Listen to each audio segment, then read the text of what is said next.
नमस्कार, SBT news में आपका स्वागत है। पेश है 28 जून सोमवार सुबह 6:15 बजे राजस्थान की बड़ी खबरें। कोरोना वैक्सीनेशन की मांग को लेकर मुख्यमंत्री अशोक गहलोत ने प्रधानमंत्री नरेंद्र मोदी को पत्र लिखा है। पीएम मोदी को लिखे पत्र में मुख्यमंत्री अशोक गहलोत ने लिखा कि राजस्थान वैक्सीनेशन में अग्रणी राज्य रहा है। प्रदेश में अब तक 2,36,00,000 से अधिक लोगों का वैक्सीनेशन हो चुका है। राजस्थान में प्रतिदिन 15 लाख तक वैक्सीनेशन लगाने की क्षमता विकसित की है, लेकिन हमको प्रतिदिन 3 से 4 लाख ही डोज प्राप्त हो रही है। सीएम गहलोत ने पत्र में लिखा कि राजस्थान के सभी निवासियों जिनकी दूसरी डोज ड्यू हो गई है, उनके लिए पर्याप्त मात्रा में वैक्सीन उपलब्ध करवाई जाए, जिससे कि हम संभावित तीसरी लहर को रोक सकें। राजस्थान में प्रशासन शहरों के संग अभियान की तैयारी तेजी से चल रही है। सरकार ने 10 लाख पट्टे बांटने का लक्ष्य रखा है और सरकार जिस तरह से तैयारी कर रही है उस हिसाब से यह संख्या ज्यादा रहने की संभावना है। खास बात यह है कि अशोक गहलोत की पूर्ववर्ती सरकार के समय प्रशासन शहरों के संग अभियान में 11 लाख भूखंडों के लेआउट प्लान मंजूर हुए थे, लेकिन पट्टे 5 लाख को ही दिए गए। 6 लाख लोग पट्टे नहीं ले पाए थे। इस बार अभियान में इन शेष रह गए 6 लाख लोगों को पट्टे मिलेंगे। सरकार को इनके लिए ज्यादा माथापच्ची भी नहीं करनी पड़ेगी। अकेले जयपुर में 1 लाख से ज्यादा भूखंड है जिनका लेआउट प्लान स्वीकृत है। इसके अलावा भी सरकार ने मंदिर माफी, पूर्व राज परिवार के स्वामित्व, सरकारी जमीन और अवैध तरीके से बसी कॉलोनी को भी पट्टा दिया जाएगा।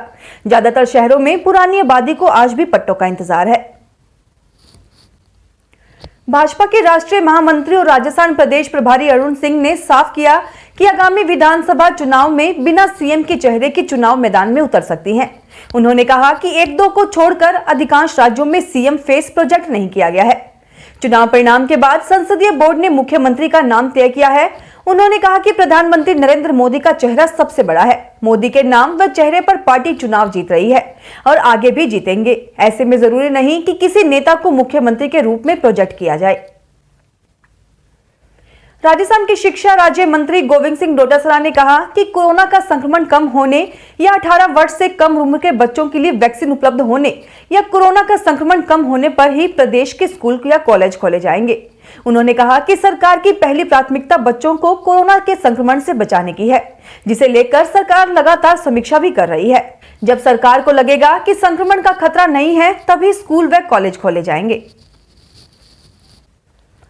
कांग्रेस नेता प्रियंका गांधी वाड्रा ने ईंधन की बढ़ती कीमतों को लेकर रविवार को केंद्र सरकार पर निशाना साधा और पूछा कि सरकार पेट्रोल डीजल पर टैक्स को जनता से लूट का जरिया क्यों बना रही है। कांग्रेस महासचिव ने फेसबुक पर कहा कि जब वर्ष 2013 में अंतर्राष्ट्रीय बाजार में कच्चे तेल की कीमतें $101 प्रति बैरल थी, उस समय देश में लोगों को पेट्रोल 66 रुपए प्रति डॉलर और डीजल 51 रुपए प्रति लीटर के दाम पर मिल रहा था। उन्होंने इस ओर भी ध्यान दिलाया कि उस समय केंद्र सरकार प्रति लीटर पेट्रोल पर 9 रुपए जबकि डीजल पर 3 रुपए प्रति लीटर टैक्स वसूल कर रही थी। राजस्थान के लेबर कमिश्नर प्रतीक झाझड़िया और 2 दलालों के बीच रिश्वत के खेल पर हुई एसीबी की कार्रवाई को लेकर भाजपा ने सरकार को घेरा है। भाजपा प्रदेश अध्यक्ष सतीश पूनिया और उपनेता प्रतिपक्ष राजेंद्र राठौड़ ने सरकार को करप्शन में डूबा हुआ बताया। भाजपा मुख्यालय पर पूनिया ने कहा कि मुख्यमंत्री गहलोत के शासन में राज्य में करप्शन नीचे से लेकर ऊपर तक के नशों में चला गया है। राज्य में जिस तरीके से करप्शन की लंबी फहरिस्त बढ़ती जा रही है, जो बहुत ही चिंता का गंभीर विषय है। एसीबी की कार्रवाई सराहनीय है, जो इस तरह के भ्रष्टाचारी लोगों को पकड़ती है। रेलवे जयपुर डीआरएम मंजूषा जैन रविवार को औचक निरीक्षण करने अलवर स्टेशन पहुंची। वे सीधे अलवर स्टेशन के इंजीनियरिंग सेक्शन पहुंची। यहां अधिकारियों से आवश्यक जानकारी ली। हाल ही में यहां इंजीनियरिंग सेक्शन के अलग से भवन निर्माण हुए हैं। इसके बाद रेलवे अस्पताल का मुआयना भी किया। डीआरएम के अलवर स्टेशन पर निरीक्षण करने पहुंचने के काफी देर तक अधिकारियों को पता ही नहीं लगा। स्टेशन अधीक्षक को भी काफी देर बाद में पता लगा, हालांकि वे उस समय ड्यूटी पर थे। डीआरएम करीब 11:30 बजे पहुंची और करीब 1 घंटे तक निरीक्षण करने के बाद विंडो ट्रेलिंग करते हुए अलवर से जयपुर की तरफ निकली। देश में पिछले 7 महीने से चल रहे किसान आंदोलन को लेकर अलग अलग किसान संगठन एक बार फिर सक्रिय हो गए हैं। किसानों ने अपनी सक्रियता बढ़ाते हुए शनिवार को देश के अलग अलग राज्यों में राष्ट्रपति के नाम ज्ञापन भी दिए। किसान आंदोलन की दूसरी लहर के बीच सरकार से बातचीत की मांग किसानों की तरफ से की जा रही है। इस बीच बीजेपी के प्रदेश अध्यक्ष सतीश पूनिया ने कहा कि केंद्र की तरफ से लाए गए तीनों कृषि कानूनों के बारे में अब बहुत ज्यादा चर्चा की जरूरत नहीं है। पूनिया ने केंद्रीय कृषि मंत्री के बयान का जिक्र करते हुए कहा कि केंद्रीय मंत्री कह चुके हैं कि 11 बार में 50 घंटे से ज्यादा देर किसानों से बातचीत केंद्र सरकार ने की है। कांग्रेस नेता राहुल गांधी ने कहा कि प्रधानमंत्री नरेंद्र मोदी को कोविड-19 टीकों की किल्लत खत्म करनी चाहिए और इस महत्वपूर्ण मुद्दे से ध्यान भटकाने के लिए बहाने नहीं बनाने चाहिए। साथ ही उन्होंने कहा कि प्रत्येक नागरिक के लिए टीके उपलब्ध होने चाहिए। गांधी ने प्रधानमंत्री के मासिक रेडियो संबोधन मन की बात के प्रसारण के बाद यह बात कही, जिसमें मोदी ने टीके को लेकर हिचकिचाहट खत्म करने की बात कही है। आईआईटी खड़गपुर ने जेईई एडवांस का इंफॉर्मेशन ब्रोशर जारी कर दिया है। इसमें बताया गया है कि परीक्षा की तारीख, रजिस्ट्रेशन की प्रक्रिया, काउंसलिंग शेड्यूल को बाद में रिलीज किया जाएगा। इससे एक बात साफ हो गई है कि इस साल जेईई मेन की परीक्षा किसी भी हाल में रद्द नहीं होगी।